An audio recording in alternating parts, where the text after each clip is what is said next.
Siwdu jàmmi boom maa ci xam dara lépp lu yëngu yow la ñoo. L'avant-dernier match pour les filles. Bon, hélas, elles ont perdu de 4 points ou 5 points, je ne sais plus, juste à la dernière minute. Mais il faut dire que l'équipe a été très diminuée.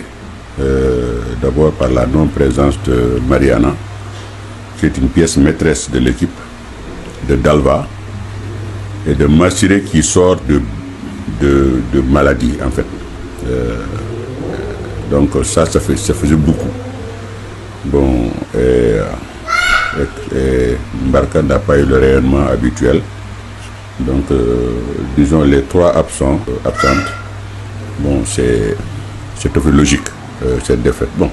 Mais en fait, comme on est dans les carrés d'as, donc on a le temps de nous préparer justement pour les playoffs. Et comme on dit, les playoffs, le premier qui rencontre le quatrième, le deuxième qui rencontre le troisième de l'autre poule, et ainsi de suite. Ça, c'est un faux problème, c'est un faux débat, parce qu'une fois qu'on est qualifié, que ce soit en poule A ou poule B, toutes les équipes se valent. Voilà, c'est à chance égale. Comme on dit, on dit en Wolof, Lambu Golol, c'est-à-dire que le match se joue sur tous les quarts de finale sur un match. Bon, mais comme j'ai eu à le dire aux équipes de Saint-Louis, garçons et filles, je dis qu'il faudra savoir que vous sachiez que quand vous jouez contre une équipe de Dakar, vous jouez contre l'équipe et à la fois vous jouez contre Babacar Ndiaye, le président de la fédération. Parce que c'est quelqu'un qui ne piffe pas Saint-Louis Basket. Que ça soit même la direction technique aussi ne piffe pas Saint-Louis Basket. Et ça, je dis, je suis très écœuré par rapport à ce qui se passe à la direction technique et de la fédération de basket. Quand je vois l'ossature de l'équipe nationale en préparation, il n'y a pas une seule joueuse de Saint-Louis Basket. Et quand on connaît la qualité de Dalva, Massiré, je dis quelque part, il y a un problème. Et pourtant, en fin d'année, je suis sûr et certain qu'ils feront des pieds de grue pour récupérer ces filles-là au profit de la ville de Dakar, parce que tous ceux qui sont à la tête de ce basket-là, tous travaillent pour la ville de Dakar. C'est malheureux de le dire, c'est comme ça. On a eu quelques aperçus des joueurs qu'on appelle de chez nous, que je n'ai pas du tout apprécié. Mais ça, c'est un autre débat. Mais il faudrait que les gens comprennent, surtout la population saint-louisienne, que on joue contre Babacar Ndiaye. Saint-Louis joue contre Babacar Ndiaye et à la fois joue contre une équipe. Parce qu'il est arrivé très souvent qu'on joue. On a joué un match très important il y a quelques jours. Et bien, on nous a mis des arbitres de seconde zone. Vous avez des arbitres qui sont acquis à la cause de Babacar. Maintenant, moi je dis, est-ce que nous devons accepter ça? Et ça, moi personnellement, je dis, j'attends encore de revoir ou de voir un autre fait pareil. Et je vous assure que je ferai une sorte musclée contre Babacar Ndiaye et il s'en souviendra jusqu'à la fin de sa vie. Mais tout ça, je l'ai dit, tout ça, ça fait partie du complot de Babacar Ndiaye. Tout ça, c'est un complot de Babacar Ndiaye. Mais comment on peut privilégier la Coupe du Maire par rapport au championnat? Parce que tous ceux qui sont à la tête de ce basket-là, tous travaillent pour la ville de Dakar. C'est malheureux de le dire, c'est comme ça. On a eu quelques aperçus des joueurs qu'on appelle de chez nous, que je n'ai pas du tout apprécié. Mais ça, c'est un autre débat. Mais il faudrait que les gens comprennent, surtout la population saint-louisienne, que on joue contre Babacar Ndiaye. Saint-Louis joue contre Babacar Ndiaye et à la fois joue contre une équipe. Parce qu'il est arrivé très souvent qu'on joue. On a joué un match très important il y a quelques jours. Et bien, on nous a mis des arbitres de seconde zone. Vous avez des arbitres qui sont acquis à la cause de Babacar. Maintenant, moi je dis, est-ce que nous devons accepter ça? Et ça, moi personnellement, je dis, j'attends encore de revoir ou de voir un autre fait pareil. Et je vous assure que je ferai une sorte musclée contre Babacar Ndiaye et il s'en souviendra jusqu'à la fin de sa vie. Mais tout ça, je l'ai dit, tout ça, ça fait partie du complot de Babacar Ndiaye. Tout ça, c'est un complot de Babacar Ndiaye. Mais comment on peut privilégier la Coupe du Maire par rapport au championnat national ou la coupe nationale, qui est la coupe du président de la République, le championnat national. Comment on peut privilégier un truc? Parce que vous savez, coupe du maire, coupe Elisabeth Diouf et tout ça, machin, ça c'est des trucs pour justement pour amuser la galerie. Et on a fait ça parce que seuls les clubs de Dakar peuvent participer à ce jeu-là. Et ils ont mis pendant plus d'1 mois à jouer à ce jeu-là, coupe du maire, coupe de ceci, coupe de cela. Non, c'est complètement ridicule. Je dis, ces gens-là, ils sont en train de tuer le basket à petit feu. Et bien voilà exactement un cas typique de quelque chose qui peut tuer le basket. Et moi, je dis encore une fois, je les avertis solennellement. Saint-Louis Basket Club, il faut qu'ils comprennent qu'aujourd'hui, et je vais vous donner un chiffre, je suis à 89 millions de dépenses autour de Saint-Louis Basket Club depuis le début du championnat à aujourd'hui. Je veux que Babacar Ndiaye comprenne que ces 89 millions n'iront pas en perte et profit. Quand je mets 89 millions, peut-être en fin de saison, je serai entre 100 et 120, 110 millions. Mais c'est pour glaner quelque chose, c'est pour avoir un trophée parce que je me bats pour ça. Si justement c'est pour qu'ils me mettent tout ça en perte et profit, justement pour qu'ils fassent un peu des magouilles autour de l'équipe de Saint-Louis Basket, moi je ne l'accepterai pas.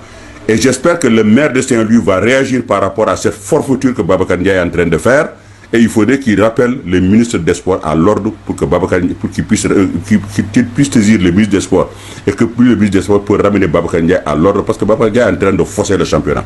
Déjà le championnat a été faussé quand on voit 2 clubs phares mais marger sur le budget national. 3 clubs même. Vous avez la ville de Dakar avec qui on a joué aujourd'hui, mais qui reçoivent un budget de 100 millions de la ville de Dakar. Au nom de quoi? Ça, c'est la question que moi je pose au maire de Dakar. Au nom de quoi une équipe peut obtenir 100 millions et un bus tout neuf? Et qu'à Dakar, il y a plus de 15 clubs de première et de deuxième division là-bas. Ces clubs-là ne reçoivent rien. Et pourtant, c'est des clubs de Dakar. Pourquoi le club ville de Dakar, à lui tout seul, reçoit 100 millions? Et ils pipent le championnat. En fait, le championnat est pipé au départ parce que ces gens-là, avec un budget de 100 millions, ils font ce qu'ils veulent. Ils achètent des joueurs autant qu'ils veulent, au prix qu'ils veulent. Moi, je dis quelque part, ça biaise. Eh bien, c'est la même chose pour la douane. Moi, je dis, on n'a pas le droit d'utiliser l'argent public comme ça pour faire plaisir à un club. C'est inacceptable. C'est anormal. Le Duc vit exactement la même situation. Moi, je dis, voilà 3 clubs qui pose un problème à l'ensemble des clubs de première division du Sénégal. Nous, à Saint-Louis, ici, nous n'avons pas de budget. Nous n'avons pas vu encore 1 franc. Et pourtant, nous fonctionnons grâce à nos sponsors. Et ces sponsors-là, nous allons les chercher comme si, en Wolof, on dit de Yalwan, on va aller voir. On passe leur temps devant leur bureau, aller assiéger et tout ça. Mais par contre, les autres clubs dont j'ai cité ici n'ont pas ce genre de problème. Alors, en début d'année, ils reçoivent une manne financière et ils font ce qu'ils veulent de cette manne financière. Écoutez, moi je dis tout simplement, Babacar Ndiaye, c'est un farceur. Nous l'attendons de pied ferme pour faire ces descentes générales. Parce que d'abord, il fait une forfaiture, une fuite en avant. On n'a jamais vu ça depuis que le basket est basket. Moi, j'étais à la tête du basket sénégalais. Les gens oublient que j'ai été à la tête du basket sénégalais. J'ai fait 3 ans à la tête du basket sénégalais, j'ai fait 3 assemblées générales. Lui, ça fait 2 ans et demi qu'il n'a pas fait d'assemblée générale, ni extraordinaire. Et ils ont été piégés avec l'Afrobasket 2019. Ils ont eu beaucoup d'argent, une manne financière énorme. Et je vais vous en citer un. Lui-même, il a dit qu'ils ont eu près de 1 milliard. Il y a autre chose qu'il ne donne pas de chiffres, c'est-à-dire que la billetterie. Le jour de la finale, là, il y avait 25 000 personnes dans la salle. Et il y avait 7 000 personnes dehors qui avaient acheté et qui ne pouvaient pas accéder dans la salle. Je prends 7 000 plus 25. Allez, je fais une moyenne de billets de 7 000 francs. Ça fait 100 et quelques millions. Où est passé cet argent-là? Il aurait dû verser cet argent-là au trésor public. Mais ça n'a pas été le cas. Ils l'ont gardé chez eux. Et ils en font ce qu'ils en ont voulu. Et il y a autre chose aussi qu'on n'a pas dit, c'est, moi je le sais, parce que j'ai été président de la fédération de basket, j'ai organisé la zone 2 ici à Dakar, où Serigne Mboup, à l'époque, le fameux Serigne Mboup du CNBS, était dans mon bureau et il était le président du comité d'organisation de ce tournoi qui s'est passé à Dakar. Et il n'y avait même pas de budget, c'est moi qui ai sorti le budget de ma poche, 27 millions, et je l'ai remis à Serigne Mboup. Et je l'ai nommé président du comité d'organisation. Et après, il charge à lui de faire la lumière de cet argent-là utilisé. Et pourtant, c'est mon argent à moi. Ce n'était pas l'argent de l'État. Mais mais on lui a obligé à le faire devant l'Assemblée, puisqu'une fois que l'argent est donné, il est considéré comme de l'argent public. Et Babacar Ndiaye reçoit de l'argent public, il dit qu'il ne fait pas de bilan. Il dit qu'il a rendu compte celui qui lui a donné l'argent, qu'il a nommé président du comité d'organisation. Donc, c'est-à-dire que tout est opaque. C'est-à-dire que lui, il n'a pas de compte à nous rendre, mais il a de compte à rendre à celui qui a donné l'argent. Qu'est-ce que dit que l'argent, en ce moment, il est clarifié? Quelles sont les preuves que nous avons? Non. Babacar Ndiaye, il faut qu'il comprenne une chose. L'Assemblée générale ordinaire, il le fera avant de faire l'Assemblée générale extraordinaire. Parce que nous serons là dans la salle et nous l'empêcherons de faire cette Assemblée générale extraordinaire. Et parce que nous, CRBS, on est décidé. Et maintenant, je dis ça passe ou ça casse. Et bien, le ministre des Sports, on l'a averti solennellement. Et bien, tout ce qui arriverait ce jour-là, et bien, il serait le principal responsable. Donc, que ça soit clair et net. Nous, ce qu'on veut, c'est que Babacar nous dise où est passé l'argent. Parce qu'en dehors de ces montants que je vais vous donner, mais il y a ce qu'on appelle la participation des équipes qui viennent au Sénégal. $60 par jour et par personne, c'est-à-dire des délégations de 24 personnes, c'est $60 multiplié par 24, multiplié par les 10 jours qu'ils font là, multiplié par les 10 équipes. Et tout ça, c'est à peu près dans l'ordre de 80 millions. Mais où est passé tout cet argent-là? Personne ne le sait. Et puis, on a appris, il a nommé Maman Ndiaye comme directeur de cabinet, uniquement pour court-circuiter le secrétaire général à l'époque, M. Fall. Et c'est Maman Ndiaye qui vit du basket, parce que le basket, c'est sa vie en fait. Le basket, c'est sa vie. Et qui vit du basket. Et dans ce basket-là, Maman Ndiaye, personne ne lui connaît du travail. Personne ne lui connaît une vie de famille, parce qu'il était dans mon bureau. Maman Ndiaye, sa vie, c'était le basket. Il venait au terrain à 9h et il partait à 11h. Et après l'afro-basket, comme Maman Ndiaye, c'est lui qui gérait le volet financier et tout ça, Maman Ndiaye a disparu subitement du basket et on a appris qu'il l'a renvoyé. Et Maman Ndiaye a accepté d'être renvoyé. Quand on sait que Maman Ndiaye était collé au basket comme un chewing-gum, et s'il a accepté de partir, donc finalement, il se passe quelque chose d'extraordinaire qui s'est passé là-bas. Là, le FADEF. Et puis tout cet argent qu'il a manipulé là et tout ça, certains le disent, hein, et ça reste à vérifier qu'il y a eu un détournement. Certainement, lui, il ne veut pas accuser Maman Ndiaye. Et Maman Ndiaye, peut-être connaissant un peu ce qui se passe dans cette maison, je pense que ce serait même dangereux pour lui de le faire. Donc ça, c'est le bruit qui court. Et nous, on lui a demandé, mais de nous dire qu'est-ce qui se passe entre lui et Maman Ndiaye. Pourquoi Maman Ndiaye a été viré du basket et que Maman Ndiaye a accepté de partir. Et qu'aujourd'hui, Maman Ndiaye vit comme un roi. Pour quelqu'un qu'on ne lui connaît pas du travail, on lui connaît rien du tout. Non, il y a quelque chose de louche. Et Babacar Ndiaye a été louche dans ce basket-là depuis le début jusqu'à la fin. Et j'ai eu à le dire. Je pense que Babacar Ndiaye vit de ce basket-là, au lieu de faire vivre le basket, mais il vit de ce basket. Et c'est ce que nous n'accepterons plus. Maintenant, il est élu jusqu'en 2023. Nous ne ferons rien. On le laissera terminer son mandat. Mais il faut qu'il comprenne. Et je dis solennellement qu'il comprenne. Et que Matarba comprenne. Et ça, je m'adresse à Matarba. Que ici, on ne lui donnera pas une seule possibilité de changer les textes. À plus forte raison dire qu'il va remplir ou il va être candidat. Parce que le Babacar Ndiaye, il a créé plein de clubs fictifs. Plein. Environ, on parle d'une cinquantaine, d'une soixantaine. Mais ça, nous l'attendons de pied ferme ce jour-là. Le 5, ce n'est pas loin. Vous allez voir ce qui va se passer le 5. Oui, mais on va voir. Il a dit dans un journal, l'Observateur, d'ailleurs, nous, on se pose la question, un peu, cette interview qu'il a fait à l'Observateur, nous, on sent, vous m'excusez du terme, on sent une merde là-dedans. Parce que l'Observateur est coutumier des faits. C'est-à-dire qu'il ramasse un peu tous les interviews qu'on fait, CRBS de gauche-droite et tout ça. Et puis un bon jour, ils appellent Babacar Ndiaye, ils lui donnent la parole dans une page entière. Moi, je trouve que c'est inélégant. Et j'ai saisi à l'époque le journaliste qu'il a fait et je lui ai demandé un droit de réponse. Nous attendons. J'attends le retour de son directeur de publication pour le saisir officiellement parce que c'est inélégant. Parce que c'est la deuxième fois qu'il fait ça. Et je pense que quelque part, on roule pour Babacar Ndiaye. Alors donc moi je dis si c'est ça, eh bien c'est biaisé au départ pour l'interview. Alors donc maintenant, Babacar Ndiaye, il faut qu'il comprenne que, comme il l'a dit dans ce journal qu'on est, c'est 2-3 personnes qui s'agitent. Mais le 5, il verra si c'est 2-3 personnes qui s'agitent. Écoute, pour le moment, vous l'avez si bien dit, je n'ai pas senti les autorités. Bon, j'ai eu la chance d'avoir des amis, des sponsors, des amis à l'époque quand j'étais président de la fédération de basket. J'ai été les voir, ils ont accepté de m'accompagner. Je les en remercie au passage. et surtout un gros sponsor, Auchan, qui vient s'installer à Saint-Louis, mais qui nous a donné une grosse enveloppe financière, ainsi que la SAED.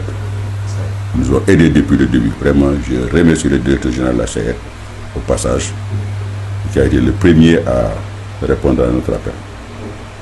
Y compris aussi le président Braya, qui, bon an, mal an, supporte l'équipe au Sénégal, prend l'équipe en charge chaque fois que les filles ou les garçons se déplacent là-bas.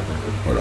Au moins, lui, le Saint-Louisien, il y met la main dans la poche. Bon. Sinon, les autres, on ne les a pas vus encore. Espérons qu'ils viendront. Mais il faut que vos auditeurs sachent qu'aujourd'hui, je suis à 89 millions de charges, salaire, logement, repas, les 3 repas, les déplacements, ville à ville, les frais de déplacement, loyer et autres primes. Eh bien, je suis à 89 millions aujourd'hui. Et je me félicite. On est le 16 mars. Je ne dois pas un franc à personne. 16 mai, pardon. Je ne dois pas un franc à personne. Ni aux joueurs, ni à leurs bailleurs, ni à leurs logeurs, ni personne. Donc, pour le moment, je suis sutura Yalla. Parce que c'est vrai que j'avais une ambition de créer un très grand club à Saint-Louis. Je sais que bientôt il y aura un palais des sports. Un palais des sports rime avec un grand club. Justement, les infrastructures. Ouais. Je suis capable de faire des prouesses. Je suis capable de lever le niveau de cette équipe. Mais j'ai besoin d'accompagnement des autorités locales. Si les autorités font défaut, je n'ai pas d'autre solution que de déposer les clés et de partir. Ça, je voulais que ça soit clair dans la tête des gens. Je suis basketteur, j'ai certains moyens que Dieu m'a donnés et je les mets au service du basket. Mais quand on veut bâtir un grand club, c'est la demande des moyens. La preuve aujourd'hui, toutes nos charges confondues, je vous dis, on est à 89 millions. Donc, avant la fin de l'année, avant la fin du championnat, et peut-être que si l'équipe se qualifie jusqu'aux phases finales de la Coupe du Sénégal et du championnat, on va dépasser largement les 110 millions. Et pour le moment, personne ne m'a aidé au moment où je vous parle. Merci, Baroba.